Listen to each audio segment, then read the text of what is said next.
Assalamualaikum warahmatullahi wabarakatuh. Perkenalkan, nama saya Kesha Tania dari Prodi Akuntansi. Di sini saya akan menjelaskan tentang penerapan fungsi linear pada penawaran dan fungsi linear pada permintaan. Sebelum kita lanjut, apakah kalian udah pada tahu apa itu fungsi linear? Fungsi linear adalah model matematika yang menunjukkan hubungan antara dua variabel dengan pangkat tertinggi satu, sehingga membentuk garis lurus seperti harga dan kuantitas, atau bisa disebut juga jumlah barang. Biasanya, fungsi linear di dalam dunia matematika akan selalu berkaitan dengan variabel, konvensien, dan konstanta. Fungsi ini sering digunakan untuk menyederhanakan dan menganalisis masalah ekonomi, seperti fungsi permintaan, penawaran, dan keseimbangan pasar. Fungsi ini dapat ditulis dalam bentuk umum, Fx sama dengan Mx tambah B, di mana M adalah kemiringan perubahan konstanta, dan B adalah titik potong sumbu Y, nilai awal saat X sama dengan 0. Di dalam fungsi linear terdapat dua elemen. Pertama, gradien. Gradien adalah nilai yang menunjukkan seberapa curam atau landai sebuah garis pada grafis, yang dihitung sebagai perbandingan antara perubahan vertikal Y dan perubahan horizontal X. Dalam ekonomi, gradien negatif ditunjukkan oleh kurva permintaan, artinya semakin tinggi harga, jumlah barang yang diminta akan semakin rendah. Garisnya menurun dari kiri ke atas, kanan ke kanan bawah. Gradien positif ditunjukkan oleh kurva penawaran. Artinya, semakin tinggi harga, jumlah barang yang ditawarkan akan semakin tinggi. Garisnya naik dari kiri bawah ke kanan atas. Kedua, ada kurva. Yang pertama, kurva permintaan menggambarkan hubungan antara harga dan jumlah barang yang diinginkan konsumen. Kurva ini biasanya menurun ketika gradien negatif. Yang kedua, kurva penawaran menggambarkan hubungan antara harga dan jumlah barang yang ingin dijual oleh produsen. Kurva ini biasanya naik ketika memiliki gradien positif. Selanjutnya ada definisi fungsi linear pada penawaran. Fungsi linear pada penawaran adalah representasi matematika dari hubungan antara harga barang yang bisa disebut juga P dan jumlah barang yang ditawarkan oleh produsen. Bisa disebut juga dengan Q. Menggunakan persamaan garis lurus, fungsi ini biasanya menunjukkan bahwa produsen akan menawarkan lebih banyak ke barang ketika harga naik, dan sebaliknya sesuai dengan hukum penawaran.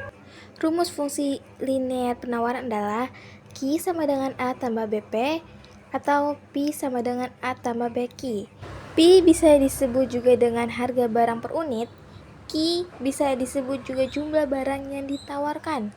A bisa disebut juga dengan konstanta atau titik potong sumbu vertikal. B disebut juga dengan kemiringan atau slope yang menilainya selalu positif karena hubungan antara harga dan jumlah penawaran berbanding lurus. Soal fungsi linear penawaran. Yang pertama, Vira sedang membuka usaha peralatan olahraga.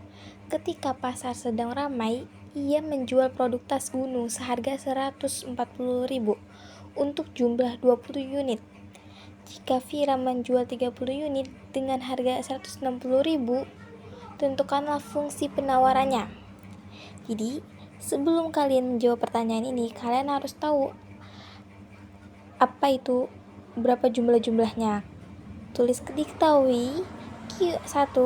Q1 itu bisa disebut juga dengan jumlah unit ya, jumlah unit yang pertama. Q2 itu untuk jumlah unit kedua. Q1 sama dengan 20, Q2 sama dengan 30. Kalau P1 itu bisa disebut juga harga pertama.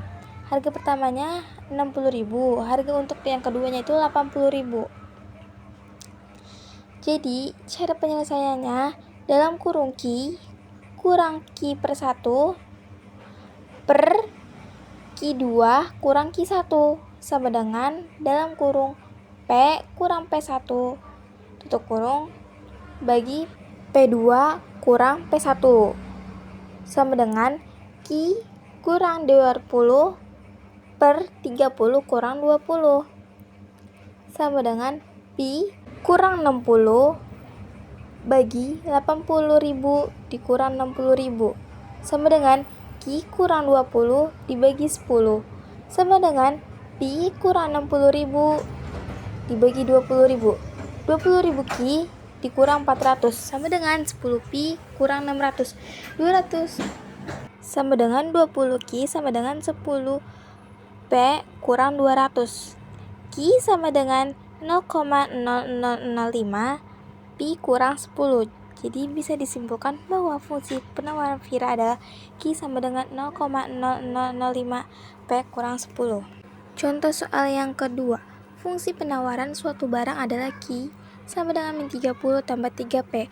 Berapakah harga terendah agar produsen bersedia memproduksi? Diketahui fungsi penawaran sama dengan QS sama dengan min 30 tambah 3P. Di bawahnya min 30 tambah 3P lebih besar dari 0. 3P lebih besar dari 30. Kenapa tidak jadi min lagi? Karena udah pindah ke sisi sebelah kanannya, menggantikan 0. Di bawahnya lagi P lebih besar dari 10. Jadi harga terendah agar produsen bersedia memproduksi adalah 10. Selanjutnya penerapan fungsi linear permintaan adalah representasi matematis dari hubungan antara jumlah barang yang diminta Q dan harga barang P. Dalam bentuk garis lurus, fungsi ini menunjukkan bahwa perubahan harga akan menyebabkan perubahan jumlah yang diminta secara proporsional, di mana hubungan antara harga dan jumlah permintaan biasanya berbanding terbalik. Ketika harga naik, jumlah yang diminta turun, dan sebaliknya. Rumus fungsi linear permintaan Q sama dengan A kurang BP atau P sama dengan A kurang BQ. Untuk penjelasannya seperti sama yang sebelumnya, fungsi penawaran. Cuma yang membedakannya adalah di sini B-nya untuk selalu nilai yang negatif. Kan sebelumnya untuk penawaran nilainya selalu positif ya. Dan kalau di sini rumusnya dikurang bukan ditambah. Contoh soal linear yang pertama. Saat harga barang 20.000 per unitnya, permintaan Surya berjumlah 2 unit. Namun ketika harga barang 18.000 per unit, maka permintaan Surya menjadi 3 unit. Berapakah fungsi permintaan Surya? Sebelum dijawab, kalian harus mencari tahu apa itu Q2 atau bisa disebut juga dengan barang yang dimintai kedua. P2 harga barang yang harga kedua. Q1 harga barang jumlah barang yang kedua. Yang pertama, P1 harga barang yang pertama. Jadi Q2 sama dengan 3, P2 18.000, Q1 sama dengan 2, P1 sama dengan 20.000. Caranya dalam kurung Q kurang Q1 tutup kurung dibagi dalam kurung Q2 dikurang Q1 tutup kurung sama dengan P kurang P1 tutup kurung dibagi P dalam kurung P2 dikurang P1 tutup kurung dalam kurung Q kurang 2 tutup kurung per 3 kurang 2 dalam tutup kurung sama dengan dalam kurung P kurang 20.000 tutup kurung dibagi 18.000 bagi kurang 20.000 dikurang 2.000 Ki sama dengan P dikurang 24.000. Di bawahnya Ki sama dengan 12 dikurang 0,0005 P. Dengan begitu, fungsi permintaan Surya yakni Q sama dengan 12 kurang 0,0005 P.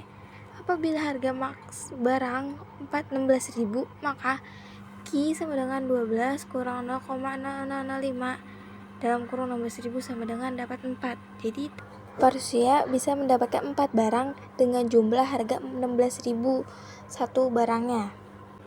Contoh soal yang kedua. Ketika harga barang 16.000 per unit, permintaan Rara sebanyak 18 unit. Namun ketika harga barangnya 14.000 per unit, maka permintaan Raras menjadi 22 unit. Berapakah fungsi permintaan Raras?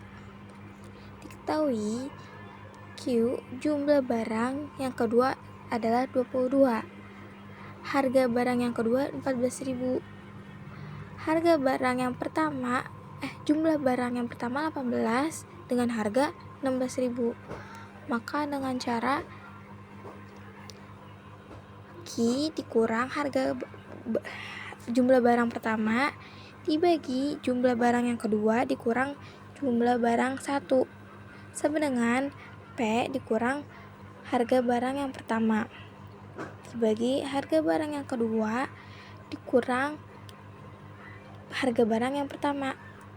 Q dikurang 18 dibagi 22 kurang 18 sama dengan P kurang 16.000 dibagi 14.000 kurang 16.000. Q dikurang 18 dibagi 4 sama dengan P kurang 16.000 dibagi min 2.000. 36.000 dikurang 2.000. Q sama dengan 4. P dikurang 64.000. 2.000. Q sama dengan Q sama dengan 4. P dikurang 100.000. Q sama dengan 50 dikurang 0,002 P. Jadi fungsi permintaan laras yaitu Q sama dengan 50 dikurang 0,002 P. Apabila harga barang laras 18.000, maka jumlah barang yang diterima laras adalah 14 biji atau 14 unit. Sekian dari saya, maaf bila tidak ada yang mengerti dari penjelasan saya. Wassalamualaikum warahmatullahi wabarakatuh.